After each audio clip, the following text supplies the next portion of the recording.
अच्छे होंगे। तो चलिए जी, जो हमारी ISS के PYQ की जो सॉल्यूशन की सीरीज चल रही है, पेपर 1 ईयर 2019, और हमारी जो सीरीज है बच्चों वो C सीरीज है, ठीक है। क्वेश्चन नंबर 15 तक हम उसके कर चुके हैं। आज हम क्वेश्चन नंबर 16 से स्टार्ट करने जा रहे हैं। तो चलिए जी, रीड करते हैं क्वेश्चन। क्या है क्वेश्चन?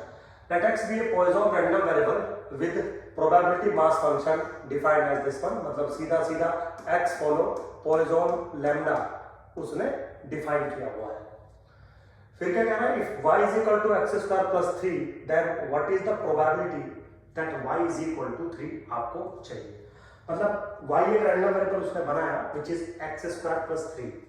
y किसको फॉलो कर रहा है ये नहीं पूछ रहा है, बस y का प्रोबेबिलिटी मास फंक्शन आपसे पूछा जा रहा है। तो वेरी सिंपल, सबसे पहले तो अगर हम y को एक बार देखें, y इक्वल है एक्स स्क्वायर प्लस 3 के। तो यहाँ पे कंफर्म बात है, अगर x की वैल्यू यानी कि k की वैल्यू 0 1 2 3 अप टू इन्फिनिटी है, तो जो आपका y होगा उसकी वैल्यू, मान लीजिए अगर x की वैल्यू 0 है तो y की वैल्यू मिलेगी आपको 3। सो y विल टेक वैल्यू 3, पहली वैल्यू y की 3 है। अगर x की वैल्यू 1 है तो y की वैल्यू मिलेगी आपको 4, ठीक है। अगर x की वैल्यू 2 है तो y की वैल्यू आपको मिलेगी 7। तो 3 4 7 अप टू 7, तो 3 4 7 अप टू 7, 3 4 7 अप टू 7 4 4। तो C और D ऑप्शन तो मेरे बच्चों यहीं पे कट जाएगा। अगर आप ऐसे भी काटने की कोशिश करें तो C और D तो यहीं से कट जाएगा, लेकिन A और B में से कुछ वैल्यूज हो सकते हैं क्योंकि सेम वैल्यू निकली है, ठीक है। चलिए, अब वो कह रहा है कि इस बात की प्रोबेबिलिटी आप मुझे बताइए, that probability that y random variable will take value y। बिल्कुल easy, this is what probability that x square plus 3 is equal to y, which is equal to what? Probability that x square is equal to y minus 3। अब क्योंकि जो आपका x random variable है वो positive value लेगा, तो this can be written as probability that x is equal to under the root of y minus 3। Generally तो हम प्लस माइनस अंडर रूट लिखते हैं, बट यहाँ पर प्लस माइनस इसलिए नहीं लिखेंगे क्योंकि x हमारा पॉजिटिव है, तो नेगेटिव वैल्यू कभी लेगा ही नहीं। तो क्या प्रोबेबिलिटी मेरी बनी? Probability that x is equal to under root of y minus 3, जबकि probability that x is equal to k आपको दिया गया है। तो ये फॉर्मूला अगर मैं यहाँ पे लगाऊं तो e to the power minus lambda, lambda to the power under the root of y minus 3 divided by k factorial, यानी कि under the root of y minus 3 का factorial, where y will take value 3 4 7 up to dot. So now this is my probability behavior of new random variable y। तो कहां से match कर रहा है मेरे बच्चों? Option number A is the correct option. बिल्कुल सिंपल है। चलिए नेक्स्ट क्वेश्चन पे चलते हैं। नेक्स्ट क्वेश्चन क्या कह रहा है? सिंपल है बिल्कुल। A person purchases a weekly lottery ticket until he wins, जब तक वो विन नहीं हो जाता वो एक हर वीक एक लॉटरी टिकट खरीदता रहता है। If small p is the probability of winning the lottery, ठीक है, तो small q which is 1 minus p is the not winning the lottery, then expected number of weeks required to win the lottery. बहुत simple है। अगर आप इसको गौर से देखें तो एक्चुअली में ये एक ट्रंकेटेड ज्योमेट्रिक की सिचुएशन क्रिएट हो रही है। वो कह रहा है कि वीकली हम कोई लॉटरी खरीदते हैं, उसमें सक्सेस होने का प्रोबेबिलिटी जो है वो p है। तो एक्सपेक्टेड नंबर ऑफ वीक्स मुझे कितने लगेंगे सच दैट कि मैं विन हो जाऊं। तो अगर मैं यहाँ एक रैंडम वेरिएबल x डिफाइन कर दूं, है ना, क्या है? Number of weeks to success या टू विन द लॉटरी, है ना, टू सक्सेस लिख देते हैं, कुछ भी लिख दीजिए, इससे कोई फर्क नहीं पड़ना है ना। तो x confirm will take value 1 2 3 4 up to dot, क्योंकि उसको विन होने के लिए कम से कम एक बार तो लॉटरी खरीदनी ही पड़ेगी उसको, है ना। हो सकता है उसी बार में विन हो जाए। तो प्रोबेबिलिटी बिहेवियर जो उसको मिलेगा that x is equal to small x is equal to p into q to the power x minus 1, where x goes from 1 2 3 up to dot, है ना भाई। अगर मान लीजिए वो पहली बार में ही विन हो जाता है तो probability that x is equal to 1 is p, अगर दूसरी बार में विन होता है तो पहली बार में उसको फेल होना पड़ेगा, तो 2 बार उसको लॉटरी खरीदनी पड़ेगी। That's why P into Q।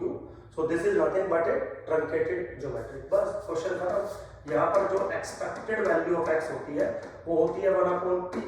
याद होगा आपको, नहीं तो आप इजीली इसको कैलकुलेट भी कर सकते हैं। ठीक, तो A option is the correct option. So this is the question of truncated geometry, right. चलिए नेक्स्ट क्वेश्चन है मेरे बच्चों। नेक्स्ट क्वेश्चन है कंसीडर द फॉलोइंग स्टेटमेंट। क्या स्टेटमेंट है पहले वाला? Binomial distribution with mean A and variance B. एक बाइनोमियल डिस्ट्रीब्यूशन है, तो मान लीजिए x फॉलो करता है बाइनोमियल n कोमा p को, ठीक। उसका मीन है a, इसका मतलब a बराबर है n इंटू p और वेरिएंस है b, तो b बराबर है np इंटू 1 माइनस p या 1 माइनस q। दोनों के दोनों पॉजिटिव है such that this is N integer. तो आपको बताना है कि ये स्टेटमेंट करेक्ट है या नहीं। तो चलिए जी, अगर हम यहाँ पर a square by a minus b का होल स्क्वायर कैलकुलेट करें तो किसके बराबर बनेगा? N square p square divided by n p minus n p plus n p square का होल स्क्वायर। ठीक है बेटा, आप चाहो तो कैलकुलेट करके देख सकते हो। तो this is n square p square divided by n square p की power 4 which is 1/p square. ठीक है ना, 1/p स्क्वायर, क्योंकि p फ्रैक्शनल है तो p स्क्वायर भी फ्रैक्शनल होगा, 1/p स्क्वायर भी फ्रैक्शन होगा।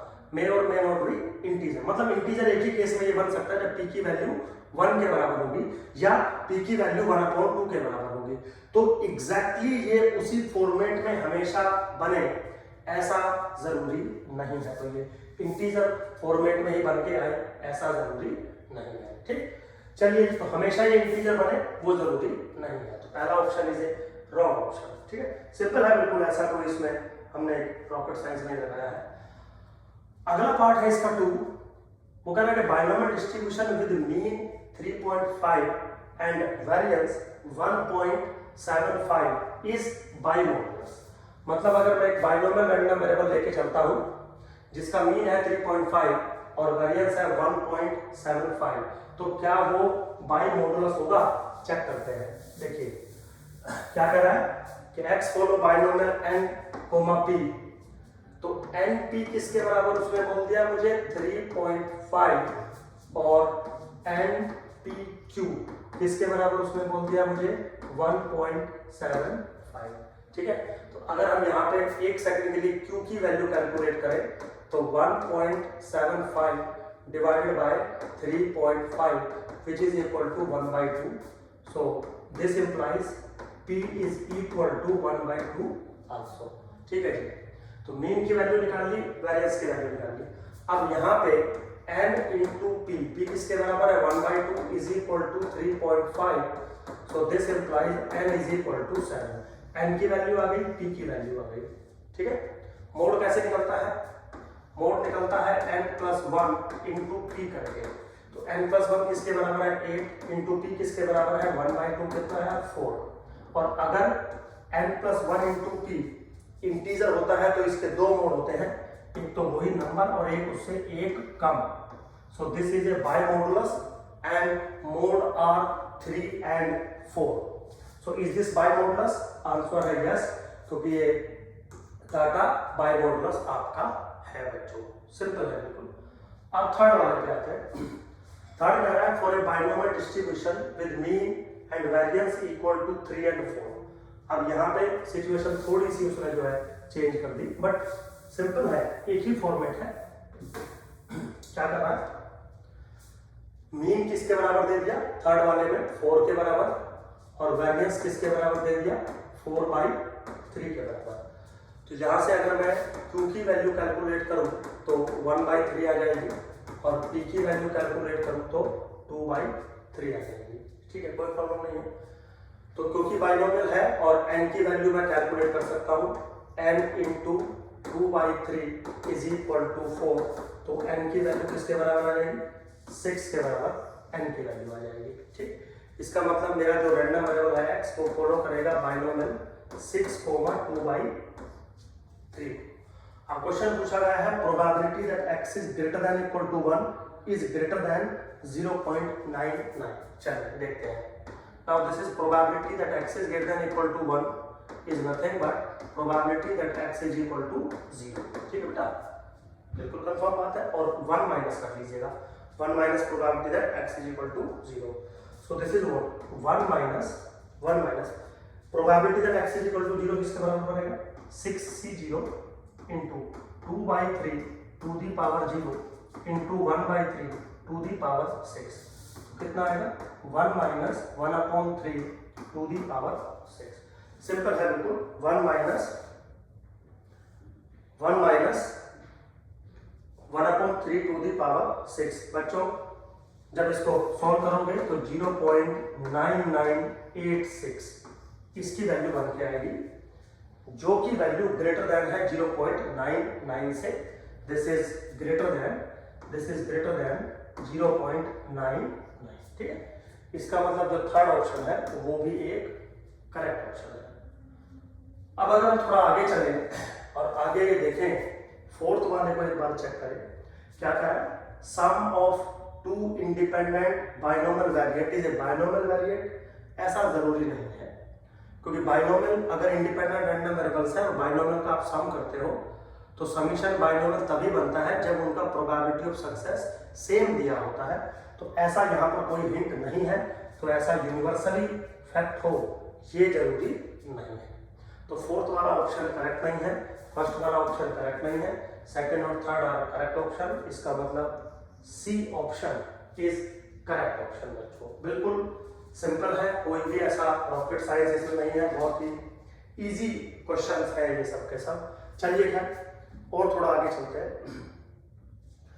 क्वेश्चन नंबर 19 लेते हैं। क्वेश्चन नंबर 19 क्या कह रहा है, if r is given to be the correlation coefficient between two random variable x and y, x और y के बीच का जो कोरिलेशन कोएफिशिएंट है वो है r। ठीक है, फिर उसने क्या किया, एक रैंडम वेरिएबल बनाया z which is ay plus p। मतलब बेसिकली उसने y के अंदर चेंज ऑफ ओरिजिन और चेंज ऑफ स्केल कर दिया। a जो है वो नॉन जीरो है और b जो है वो एनी रियल नंबर है, मतलब b में भी 0। Then the correlation coefficient between x और z आपको बताना है। तो बहुत सिंपल है मेरे बच्चों, आपको r चाहिए बिटवीन x एंड z, लेकिन उससे पहले आपको दो तीन चीजें चाहिए। आपको चाहिए covariance between x and z। Now this is what covariance between x and ay plus के b। आप इसको डायरेक्ट भी कर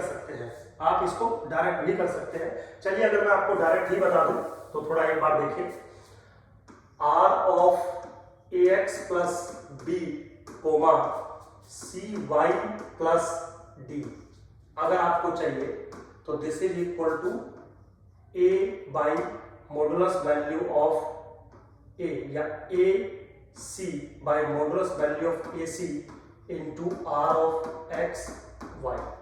एक्चुअली में ये फॉर्मूलेशन होती है, समझ गए, जब हम चेंज ऑफ ओरिजिन और चेंज ऑफ स्केल पे काम करते हैं।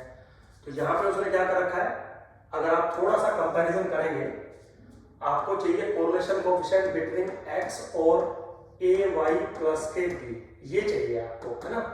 तो टेक्निकली आप देखिए a की वैल्यू 1 दे दी उसने, b की वैल्यू 0 दे दी, तो b तो चाहिए ही नहीं, a की वैल्यू 1 है। यहाँ पर जो c है वो a के बराबर है, तो ये किसके बराबर हो जाएगा, a upon modulus value of a into r of x comma y। Now this is a upon modulus value of a into r। ठीक है बेटा, तो कौन सा ऑप्शन आपको मिल रहा है यहाँ पे, डी ऑप्शन। आप कैलकुलेट भी कर सकते थे, कोवेरियंस कैलकुलेट करके वेरिएंस कैलकुलेट करके तो भी सेम रिजल्ट आएगा, जबकि ये कोई ऐसा एकदम टफ रूल नहीं है, ये बहुत बेसिक रूल है, तो वो रूल भी आप यहाँ पर लगा सकते हो। ठीक है, चलिए नेक्स्ट क्वेश्चन पे चलते हैं। क्वेश्चन नंबर 20 क्या है, late f of xy is equal to 4xy, x lies between 0 to 1, y lies between 0 to 1, be the joint PDF of x and y, then the marginal distribution बताना है x का। तो बहुत simple question होने वाला है, अगर आपको मार्जिनल डिस्ट्रीब्यूशन बताना है x का तो f of x y के रिस्पेक्ट में इंटीग्रेट करेंगे y गोज फ्रॉम 0 to 1 है 4xy इंटू डी वाई। तो 4x मैंने बाहर कॉमन ले लिया, this is y square by 2, 0 to 1 मैंने बनाया, तो दिस इज 2 इंटू एक्स। ठीक है बेटा, और x की वैल्यू कहां से कहां के बीच में लाएगा बेटा, x की वैल्यू लाइज बिटवीन 0 to 1। तो मेरे हिसाब से जो बी ऑप्शन है इज ए करेक्ट ऑप्शन।